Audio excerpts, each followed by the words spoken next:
દુનિયામાં બધી ખોટ બુરાઈ માણાની ખોટ પછી ક્યારેય બુરાતી નથી. માણસને મરુવા તણી માલો કે મોટી ખોટ, બીજી લાખ કરોડ પણ ઈણ જેવી એકેય નહીં. બધી ખોટ બુરાય, ધન દોલત પૈસો માયાની જેટલી ખોટ પડે એટલી પાસે કોઈક કાળક્રમે ઉદળ ખેડા ફીર વહે. અને નિર્ધનિયાને ધન હોય, ઉદળ થઈ ગયેલા કેડા કોઈક પાછા વહે. નિર્ધનિયા કોઈક ધનવાન બને. પણ માણસને ખોટ પડે એ ક્યારેય બુરાતી નથી. પણ સનાતન સત્ય કુદરતના ઘરનો જે ફેંસલો છે એને સહજ સ્વીકારી અને માણસે આગળ વધવું પડે. ભગવાન કૃષ્ણ કહે છે, જાતસે ધ્રુવો મૃત્યુ ધ્રુવો જન્મ મૃતસ્ય ચ તસ્માત પરિહાર્યાર્થે નાનું શોચંતી પંડિતા. આમાં વિદ્વાનો બહુ દુઃખ નથી કરતા. આ એક ક્રમ છે. જાતસે ધ્રુવો મૃત્યુ ધ્રુવો જન્મ મૃત્યસ્ય, એનો પાછો જન્મ નિશ્ચિત છે. તસ્માત પરિહાર, આ ઉપાય વિનાનો શોક છે. તસ્માત પરિહાર્યાર્થે નાનું શોચંતી પંડિતા. કારણ કે અસ્મિન્યથા દેહે કૌમારમ યૌનમ જરા તથા દેહાંતર પ્રાપ્તિ ધીરજ સત્ર ન મુહ્યતી. આમાં જેમ જુવાની આવે, બદપણ આવે, એમ જ ઘટપણ આવે અને એમ જ મૃત્યુ આવે. આમ તો જન્મની હારે જ મૃત્યુનો જન્મ થઈ ગયો હોય. માણસનો જ્યારે જન્મ થાય ને એની હારવાર મૃત્યુનો જન્મ થઈ ગયો. આવતા આવતા વાર લાગે. સરસ એક વાક્ય ઓશો ભૂલ્યા છે, રજનીશનું એક વાક્ય સરસ છે કે મૃત્યુ જેવી કોઈ ચીજ નથી. આ પૃથ્વી માથેથી એક જીવ આમ પસાર થઈ ગયો, બસ આટલું, આનું નામ મૃત્યુ.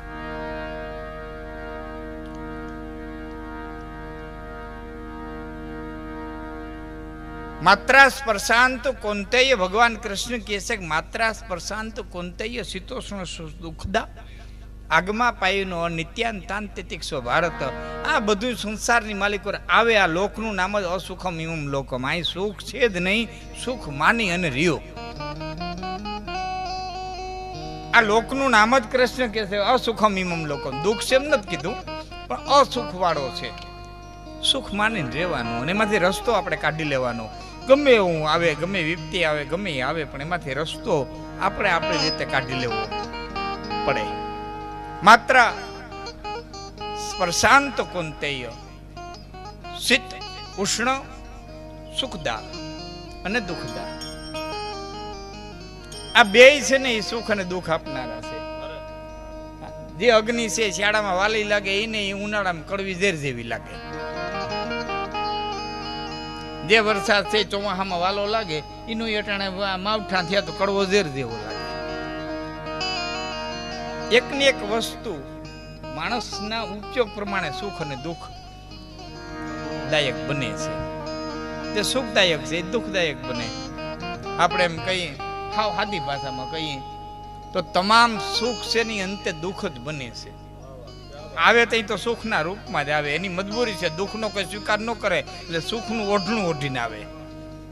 ડાયાબિટીસનું દુઃખ આવ્યું પણ આવી તઈ તો ઢેફલાના રૂપમાં જ આવી હતી, સુખના રૂપમાં જ આવી હતી. એમ તમામ સુખ અને તમામ દુઃખ આ બધા આવવા વાળા અને જવા વાળા છે. તુલસીદાસજી મહાત્મા લખે છે, એ જન્મમાં મરણ સબ દુઃખ સુખ ભોગા, એ હાનિ લાભ પ્રિય મિલન બીજોગા. આ બધું કાલ કર્મ બસ હોહી ગોસાઈ, એ બરબસ રાત દિવસ કી નાઈ. કાલ કર્મ બસ હોય ગોસાઈ. કાળ અને કર્મ ને ગતિ ને આધીન આ બધું આવે છે. કાળની ગતિ અતિ ગહન છે. ભગત બાપુ લખે, કવિ કાગ, ન્યાય સતા તેજ કે દી બિનાયન કે દિયો તે હને દાંડિયા પે, જે લખે ફેંસલા તે સુને ફેંસલા, એ કાળની ગતિને કોણ માપે.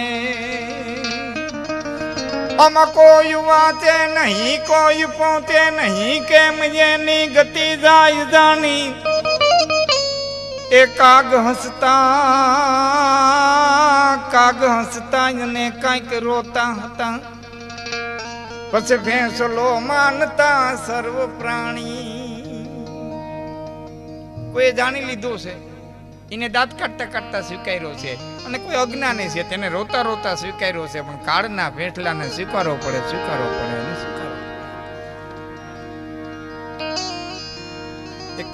એક કામ કરતો ને, આપણા ખુરશી અગરબત્તી ને આ સાઈડમાં લાગે, એટલે આમથી પવન લાગે ને ગળું બેસાડી દે એને રાખો. હા અરે ભલે, હા હાલે ન્યા બસ ન્યા રાખી અગરબત્તી ન્યા.